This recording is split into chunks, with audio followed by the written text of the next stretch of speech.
안녕하세요. 공지영 전도사입니다. 오늘은 기도 지원자 강의 4번째 시간입니다. 오늘의 주제는 눈물의 기도입니다. 눈물의 기도란 무엇일까요? 리처드 포스터는 말합니다.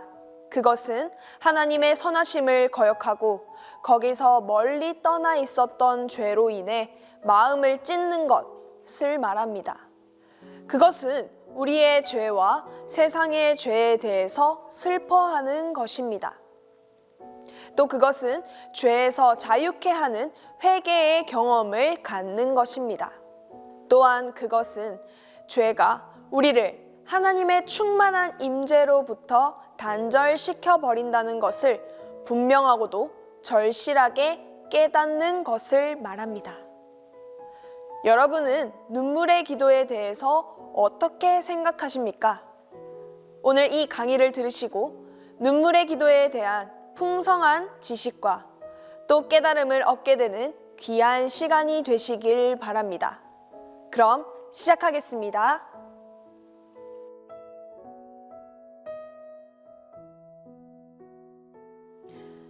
성경에 나오는 많은 인물들은 분명히 눈물의 은혜를 잘 알고 있었습니다. 욥도, 이사야도, 예레미야도, 다윗도, 예수님도, 마지막으로 바울도, 이처럼 대표적으로 말하는 성경 인물 외에 많은 인물들이 눈물의 은혜를 잘 알고 있습니다.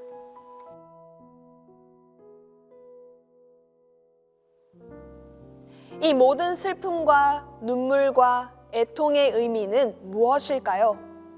적어도 그것은 좋은 감정과 만사 형통이 신앙의 결과라고 믿고 자란 우리들에겐 다소 절망스럽게 느껴질 것입니다. 그러나 옛 사람들은 우리와는 전혀 다른 견해를 갖고 있었습니다. 그들은 그것을 우리가 사모해야 할 은사, 곧 눈물의 은사라고 보았습니다. 그들의 입장에서 가장 불쌍한 사람은 바로 눈물이 없는 눈과 차가운 마음으로 인생을 살아가는 사람들이라고 했습니다. 그들은 이러한 내적인 마음의 슬픔은 오히려 마음속의 큰 기쁨이라고 불렀습니다. 그 진정한 기쁨은 회개하며 하나님께 영원히 머리 숙여 경배하는 자들의 마음속에 나타나는 가장 분명한 결과입니다. 아바 안토니의 제자 성 아모나스는 말하기를 두려움은 눈물을 만들어내고 눈물은 기쁨을 만들어낸다. 그리고 기쁨은 힘을 가져오고 그 힘을 통해 영혼이 범사의 열매를 맺게 된다고 했습니다. 또한 교부 하우샤는 통회의 결과는 축복이다 라고 했습니다.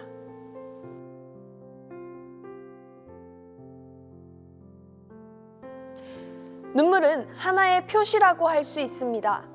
어떤 절대적인 표시는 아닐지라도 하나님께서 감정적인 부분을 건드리셨다는 분명한 표시임에는 틀림없습니다. 눈물의 기도를 통해 우리는 하나님께서 세상의 죄악과 우리의 죄악을 우리에게 보여주시도록 감정적인 차원에서 용인하는 것입니다. 우리의 눈물은 우리의 지성에서 감성으로 내려오게 하는 하나님의 방법입니다. 눈물이 있는 곳에는 영원한 찬양과 경배가 있습니다.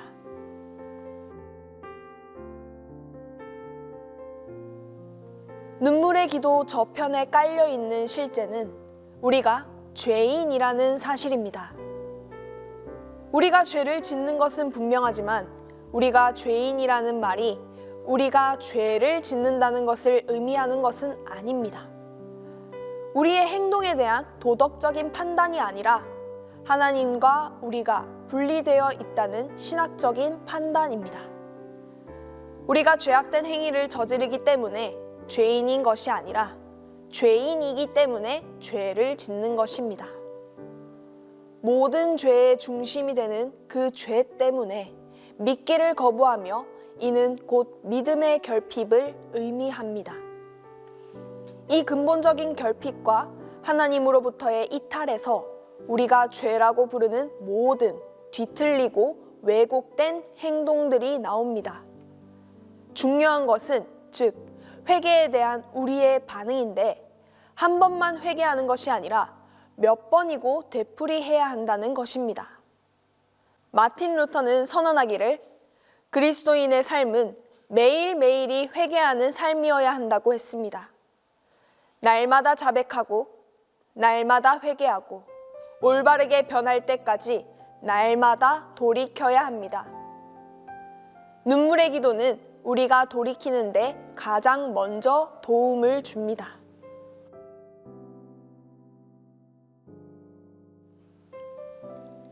현대에 살고 있는 우리에게 절실한 문제는 우리가 어떻게 통회하는 마음, 즉 애통하고 상하고 슬퍼하며 회개하는 마음을 경험할 수 있느냐 하는 것입니다. 첫째는 하나님께 구함으로 그것을 경험할 수 있습니다. 마음의 회개는 우리 자신의 힘만으로 일으킬 수 있는 것이 아닙니다. 그것은 하나님께로부터 오는 은사이며 순수하고 단순한 것입니다. 그것은 구하는 자에게 기꺼이 주시기를 기뻐하시는 하나님의 선물입니다. 둘째는 죄를 자백함으로 그것을 경험할 수 있습니다. 우리는 우리의 믿음 없음과 하나님으로부터 멀리 떠나 있음, 그리고 마음의 강팍함을 인정해야 합니다. 사랑과 은혜의 하나님 앞에 우리는 변명하지 말고 하나도 빠짐없이 우리의 죄를 고백해야 합니다. 셋째는 값없이 주시는 은혜를 받아야 합니다. 하나님은 미쁘시고 의로우시며 긍휼이 풍성하셔서 우리 죄를 사하시며 우리를 깨끗하게 하십니다. 탕자의 아버지처럼 그분은 우리가 집으로 돌아올 때 제일 먼저 달려나와 감히 받을 자격도 얻을 자격도 없는 우리에게 좋은 선물을 아낌없이 주십니다. 넷째는 순종해야 합니다. 회개의 여지가 있을 때 하나님께 상한 마음과 부드러운 마음을 달라고 구하는 것만으로 충분하지 않습니다. 그리고 우리의 많은 죄악을 자유롭게 마음껏 자백하는 것만으로도 충분하지 않습니다. 용서라는 말 속에는 순종이라는 요구가 함축되어 있습니다.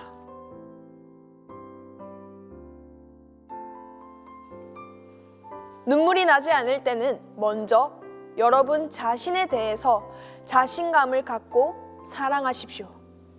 나는 감정적인 성격이 아니야 하는 식으로 자신을 단정 짓지 말기를 바랍니다. 다음으로는 복음서를 깊이 묵상하세요. 그러면 슬픔의 사람이요 애통의 사람에게는 너무나도 낯설게 느껴지는 완강한 마음을 하나님께서 치료해 주실 것입니다. 예수님도 눈물의 기도를 하셨습니다. 그러므로 그분은 그의 발자취를 따라오는 방법을 당신에게 보여주실 것입니다. 또한 겉으로 눈물을 흘릴 수 없을 때는 하나님 앞에서 속으로 눈물을 흘리세요. 애통하는 마음을 가지세요. 여러분의 영혼을 눈물로 적시기를 바랍니다. 비록 눈에는 눈물이 없을지라도 마음과 영혼은 하나님의 앞에서 상한 심령이 될 수 있습니다. 이상 눈물의 기도에 대한 내용이었습니다. 현대에서는 눈물이 스스로를 나약하게 만드는 상징이 되어버렸습니다. 그래서 눈물을 흘리고 싶은 상황에서도 우리는 꾹 참는 경우가 많죠. 연약해 보이기 싫어서입니다. 하지만 오늘 눈물의 기도는 그런 나약함으로 보는 시선에서 벗어나 여러분의 메마른 감정을 건드리는 강의가 되기를 바랍니다. 그래서 하나님께 내 연약함, 또 내 모든 것을 내어놓으며 다 털어낼 수 있는 그런 시간이 되기를 바랍니다. 끝으로 눈물의 기도를 보여드린 후 기도 시간이 있습니다. 기도 시간이 여러분에게 위로의 시간이 되기를 바랍니다. 감사합니다.